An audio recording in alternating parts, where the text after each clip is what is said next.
Why do people shout in anger? Anger is your boiling point. How quickly you boil depends on what fluid is in you and the amount of heat underneath. Is anger the other side of love? Not really.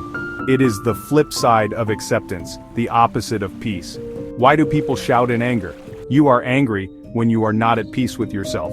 Christ did not get angry even when on the cross. Buddha did not become cross even when he was spat at. And the fifth guru of Sikhs, Guru Arjan Dev, was made to sit on a hot plate while blistering sand was poured over his body. He did not get angry. Does that mean the torment they were subjected to was right or somehow apt? Clearly not. There must be a reason why some of the greatest saints shunned anger, why they chose peace above everything else.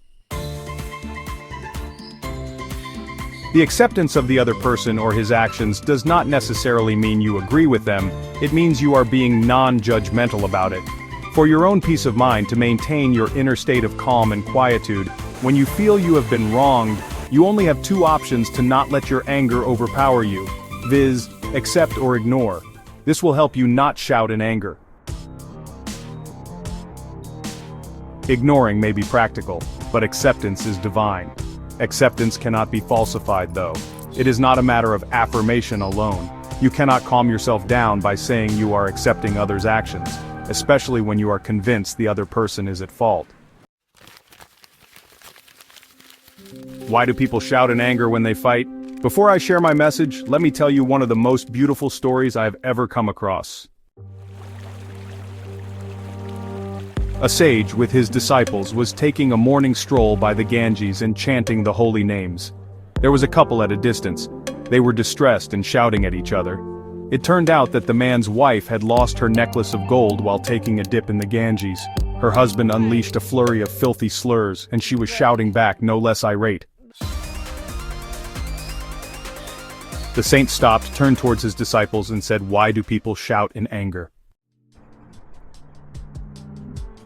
One of the disciples replied, "Because when we lose our calm, we shout."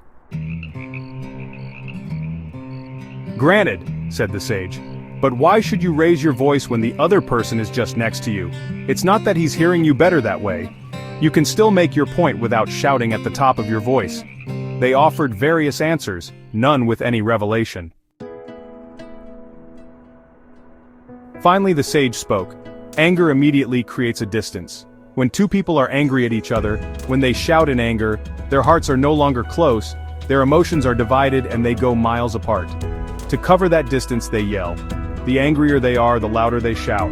They are no longer in a mode of love, of acceptance, of proximity. They are unable to hear each other. Shouting is how they believe they can be heard. You didn't have to stop to say it. That's why they shout in anger. And what happens when two people fall in love?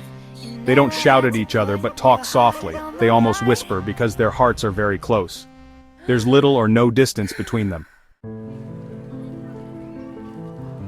When they love each other even more, they exchange even fewer words more softly. They murmur. They whisper, yet they hear each other better. Their bond strengthens. Their love prospers. Finally, they may not even whisper. They only look at each other. Silence becomes more potent than speech. That's how close two people can get when they are in love. 13. So, when you argue, do not say words that break your bond of love and make you distant from each other. Why am I so angry all the time? Anger often stems from frustration, and frustration is generally born out of non-meeting of expectations. I'm not labeling whether your frustrations or expectations are right or wrong, you be your own judge. When you have expectations from the other person and they are not met, it causes grief.